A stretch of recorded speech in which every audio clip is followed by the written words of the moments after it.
কেএলডিসির পক্ষ থেকে সবাইকে স্বাগতম। আমি আছি আপনাদের সাথে মোহাম্মদ রেজাদুল ইসলাম।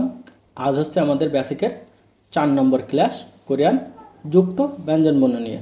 তো আমাদের কোরিয়ান যুক্ত ব্যঞ্জনবর্ণ কয়টি আছে? 5টি আছে, তাই না? তো এর আগে যারা কোরিয়ান 14টি সাধারণ ব্যঞ্জনবর্ণ শিখেছেন তাদের জন্য আজকের ক্লাসটি খুব সহজ হবে। আর যারা শেখেননি তারা আমার এই আগের ভিডিওটি বা আগের ক্লাসটি আপনারা একটু দেখে এসেন। প্রথম বর্ণটি খেয়াল করেন। প্রথম বর্ণটি আমাদের কি আছে? ডাবল গিয়ক, তাই না? ডাবল গিয়ককে কোরিয়াতে শ্যাংগিয়ক বলা হয়। তো এই বর্ণটির নাম হচ্ছে শ্যাংগিয়ক। তো শ্যাংগিয়কে আমাদের উচ্চারণ হয় ক এবং কয়ে কয়ে। তো কখন ক এবং কয়ে কয়ে হয় সেটি আমি একটু পরে বুঝিয়ে দিব। তারপরে দ্বিতীয় বর্ণটি খেয়াল করেন। এই বর্ণটি কি? ডাবল দ্বিগত, তাই না? ডাবল দ্বিগতকে কী বলা হয়? শ্যাং দ্বিগত। তো ডাবলকে কোরিয়াতে শ্যাং বলা হয়, এই জন্য প্রতিটিকে শ্যাং দ্বিগত ইত্যাদি বলা হচ্ছে। তো শ্যাং দ্বিগতে আমাদের উচ্চারণ কী হয়? ত এবং তয় তয় হয়।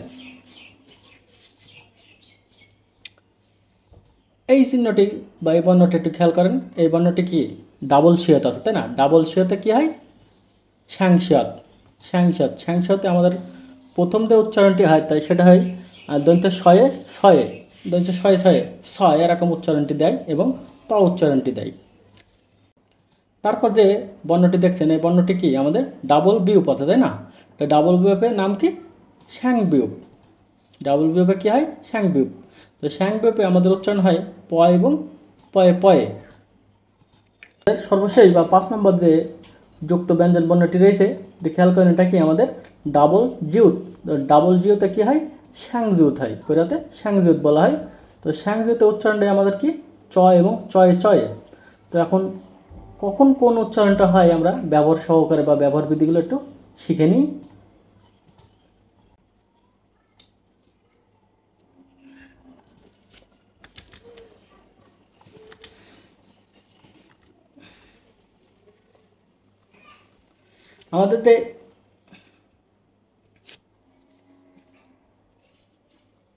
আমাদের এই প্রথম দুইটি যুক্ত ব্যঞ্জন বর্ণের 3টা ব্যবহার হয়। 3টা ব্যবহার কি কি? ওই যে প্রথমে, মাঝে এবং নিচে শ্যাংগিয়ক আর শ্যাংশিউতটি বাচ্চিন হিসেবে বসে, সেই কারণে আমাদের 3টা উচ্চারণ এই শ্যাংগিয়ক আর শ্যাংশিউতের হয়। আর এই বাকি 3টার শ্যাংদিগত, শ্যাংবিউপ এবং শ্যাংজিউতের 2টা করে উচ্চারণ হয়।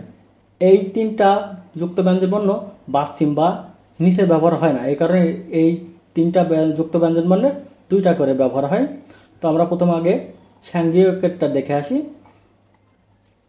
এই বর্ণটির নাম কি ছিল? শ্যাংগিয়ক। শ্যাংগিয়কে আমাদের উচ্চারণ কয়টি? ক এবং কয়ে কয়ে। তো শ্যাংগিয়ক প্রথমে পড়লে আমাদের উচ্চারণ দিবে ক। প্রথমে যদি আমাদের কোনো শব্দের প্রথমে শ্যাংগিয়ক পান আপনারা, তাহলে উচ্চারণ আমাদের ক করতে হবে।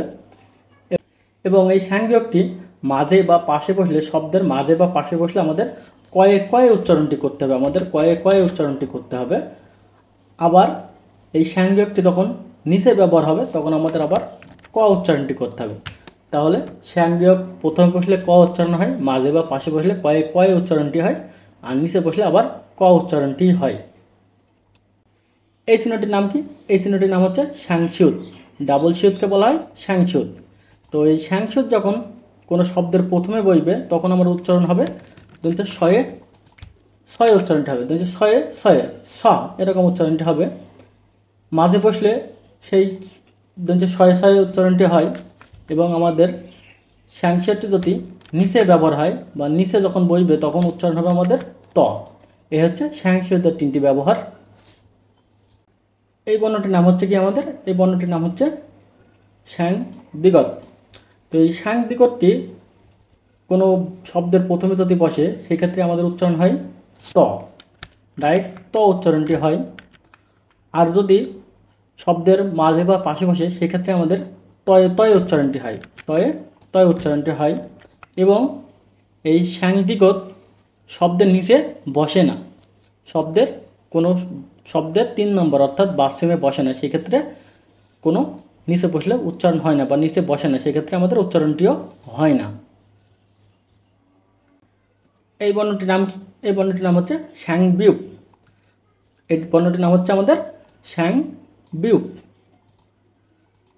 এই শ্যাং বিউক কোনো শব্দের প্রথমে যদি বসে বা প্রথমে বসলে উচ্চারণ হয় আমাদের ডাইরেক্ট প, ডাইরেক্ট প উচ্চারণটি হয়।